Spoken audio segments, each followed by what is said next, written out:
ज्ञानी पुरुष किसे कहें?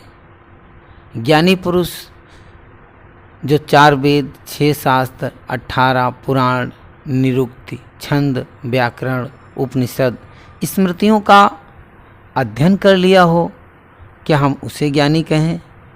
या किसी ने इतिहास, भूगोल, विज्ञान या कह सकते हैं नाना प्रकार की भाषाएं, हिंदी, इंग्लिश और रोमन, रूसियन या अन्य भाषाओं को ज्ञान कर लिया हो, उसे हम ज्ञानी कहें?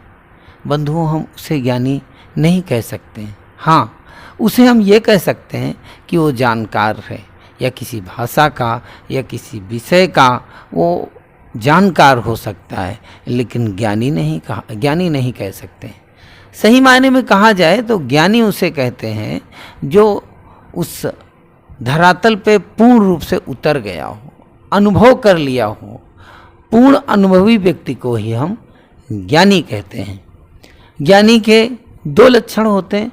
नंबर 1, ज्ञानी व्यक्ति आई हुई घटनाएं, आई हुई परिस्थितियों का जब सामना बड़ी गंभीरता से करता है, आई हुई घटनाओं को बड़ा ही गंभीरता से चिंतन करता है, विचार करता है, और घटना आने वाली है तो उसकी कल्पनाओं में पढ़ करके दुखी नहीं होता है। चिंतन करके उन आने वाली परिस्थितियों को, आने वाले दुख को, आने वाले समय को सोच करके परेशान नहीं होता।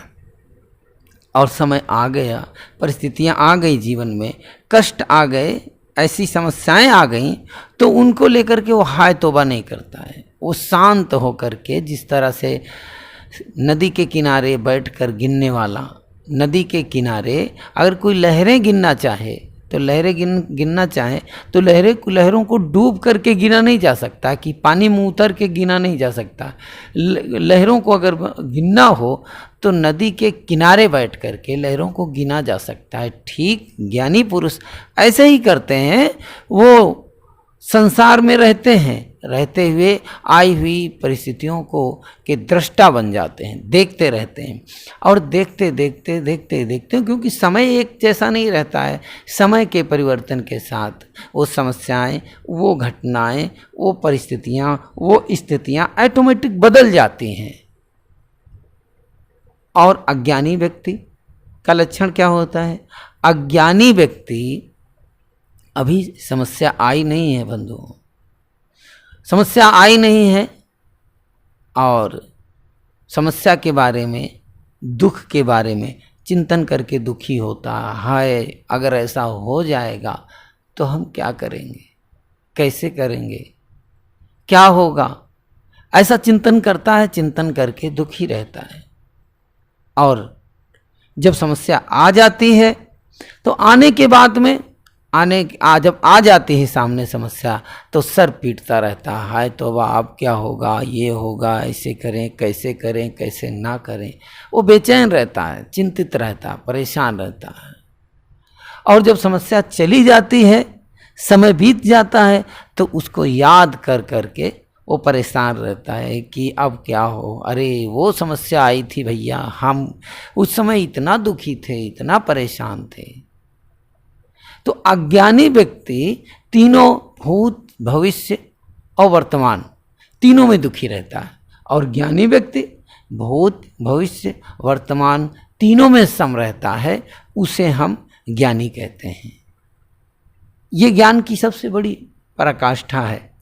अगर जो व्यक्ति इस भाव में जीता है, मेरा मानना है वो सबसे बड़ा ज्ञानी है। एक छोटी सी घटना, शायद मैंने कभी आपके सामने उसके जिक्र किया हो अपने प्रवचन में, लेकिन प्रसंग के अनुसार क्या हुआ, गुरुदेव श्री अभिलाष साहेब जी के एक बहुत ही परम शिष्य थे।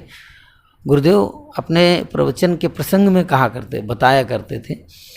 तो उनके जो शिष्य थे बस्ती जिला में, उनका मैं नाम भूल रहा हूँ, और उनके मैं घर एक बार गया हूँ गुरुदेव अभिलाष साहेब जी के साथ में।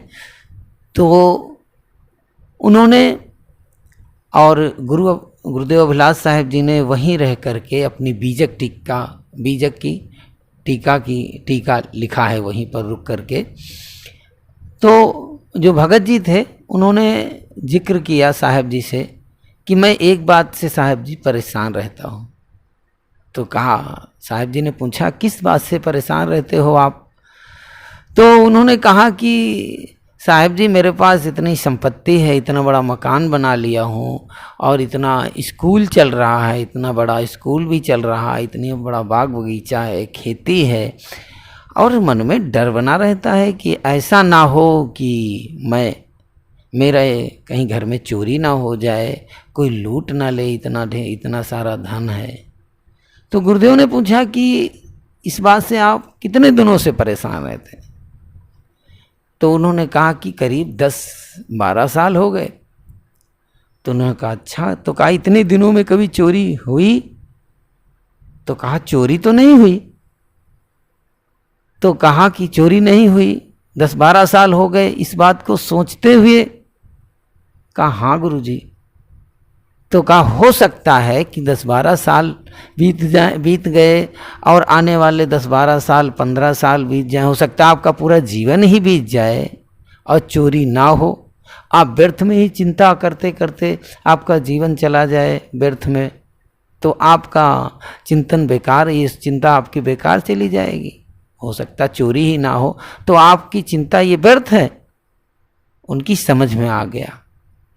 बंधुओं, हमारे जीवन में भी ऐसे ही होता है। हमारे जीवन में भी ऐसे होता है कि हम व्यर्थ में परेशान रहते हैं। हमें एक सच्चा ज्ञानी बनना चाहिए। सच्चा ज्ञानी वही है जो वर्तमान में जीता है, प्रेजेंट में जीता है।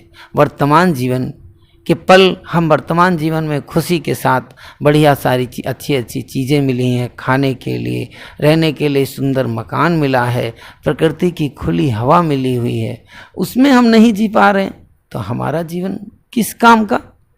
हमारा जीवन, हम ना बहुत पढ़े लिखे हों, बहुत बड़े विद्वान ना हों, सिर्फ सद्ग्रंथों का पठन पाठन कर लेते हों और अपने आत्मचिंतन कर लेते हों, बस सबसे बड़ा ज्ञानी वही है। सबसे ज्ञानी के लक्षण कहा गया है, ज्ञानी के जो लक्षण बताए गए हैं कि ज्ञानी कौन है।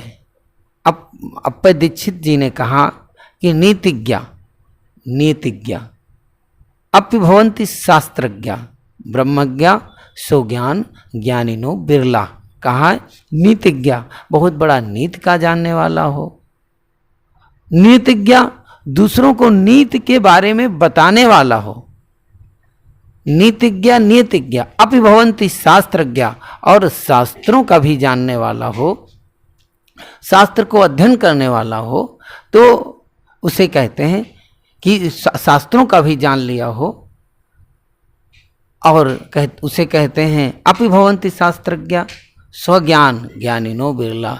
जिसने अपने अज्ञान को नहीं जाना, तो जिसने अज्ञान को नहीं जाना वो सबसे बड़ा अज्ञानी है।